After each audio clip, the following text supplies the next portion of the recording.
Thank you guys for watching the Animal One Guys YouTube channel. If you like my content, leave a comment down below.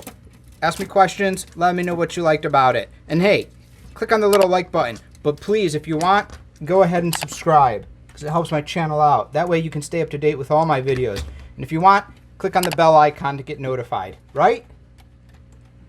Right? Huh? 1 out of 2. Not bad. Now, here is black throat number 1. So full of energy, and this guy can fly. He's full of energy, and he can really move. So this is what I really wanted to show you guys. Oh, okay. And there he goes. So he's outside. He's going to dump because he's going to want to get rid of all that excess. Let's look both ways before we cross the street. And we can see he should be moving quite differently because it's the beginning. He just expelled himself. Luckily, I'm not on a busy street. He's got rid of all of his excess water, his excess weight, and now he's going to burn energy. He's going to run. Now, one thing when you're doing something like this, guys, obviously, I'm very cautious of my neighbor's lawns. I'll pick him up, but I always want to look for the flags for any type of fertilizer that's been used on people's lawns. And oh no, the girl is coming back. I thought she was gone. I thought she was gone. She's going down the street. Yep. All right, here, we're out of the street. I don't want any kids running and following him. I want to go street. Yeah, sometimes, yeah, this guy likes to run in the street. Run in the street. Hey, listen, don't go in the street. That's right, yep. So see the speed, guys? You see, this video's turning into just a crap show. Hey, don't.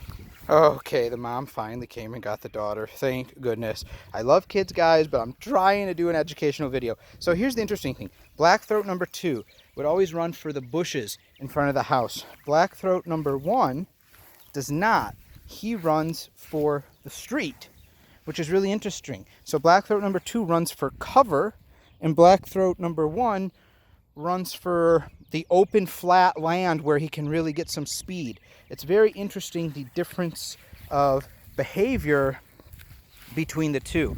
Now what I really want to try to get is black throat number 1. We can see he's about the same length as number 2, but he's much less chonky. Now I'm wondering, does this mean that maybe this is a girl and the other one is a guy? They eat the same diet.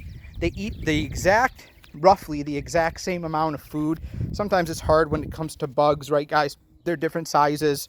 You know, so if I give them 15 dubias each, but you know, the dubias are not 100% the same size or weight, but it's still a good look.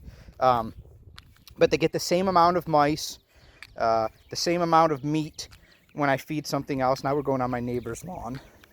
I guess this part is still technically my lawn, but I'm going to get them. So with the exact same diet, roughly, they're roughly the same length, but they're considerably different in weight. Whereas he or she has a monitor crease going down on both sides. They also behave way differently. He likes to spend most of his day in his hide sleeping or laying in the water bowl. Number 2 only goes in the water bowl at night and spends most of his time in the tree in his tank. So it's interesting difference of behaviors between the two, and the difference in growth and the difference in weight, but not in length. That's what I find awkward. How can one be so much fatter, let's use that term, is that all right, when eating the same meal? Does this one have a higher metabolism, and why? I do fecals on my guys every quarter, so there's no pinworms, there's no tapeworms. This is captive bred, perfect health, growing, shedding, perfect sheds, just not becoming fat.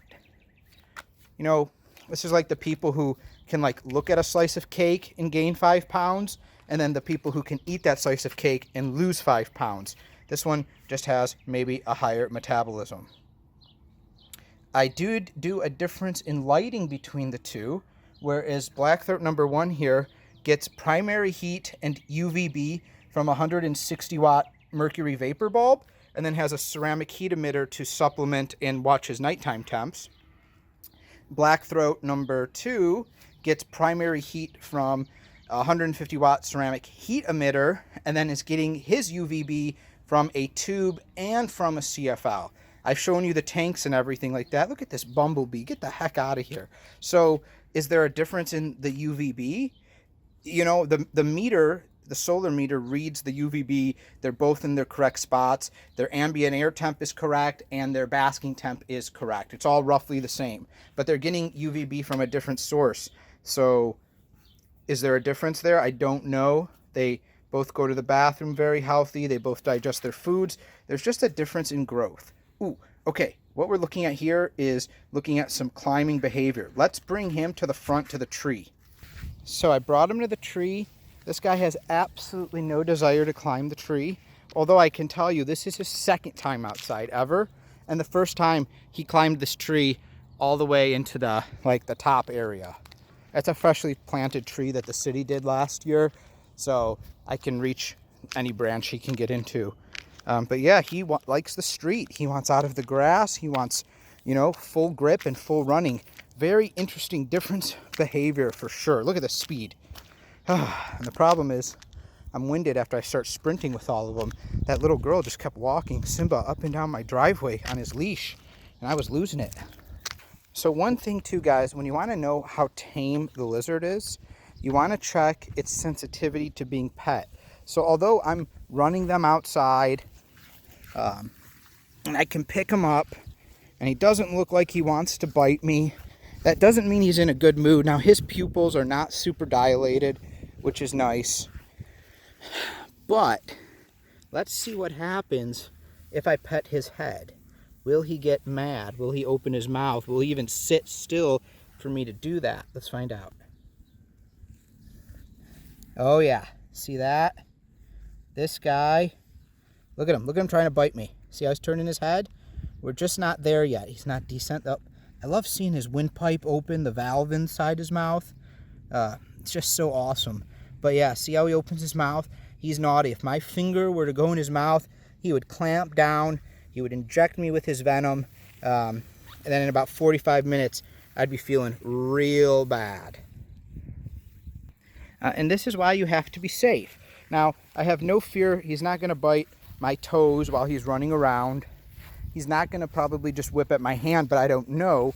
So when they're outside, the blackthroats, until I feel 100% comfortable, they get interacted with the glove hand when I have to pick them up. Now, I do keep my other hand ungloved so I can pet them on their back and, you know, be working towards desensitizing them. But I always want to have one hand that is protected when I go to pick them up from the top or from the side. They could have high energy. They could get scared by a loud car or, you know, something like that. So you want to make sure that you're prepared for both situations, guys. And I think we're going to end the Blackthroat 1 and 2 outside. Sometimes when you film outside, you don't know what you're going to get. In this case, I got a little girl. I wait until no one's outside. I try to do this, but it seems like the second I start doing anything, they must be stalking me, and then they just come after me. But all right, guys, take care. Hope you enjoyed these 2 videos. Thank you guys for supporting my reptile rescue family.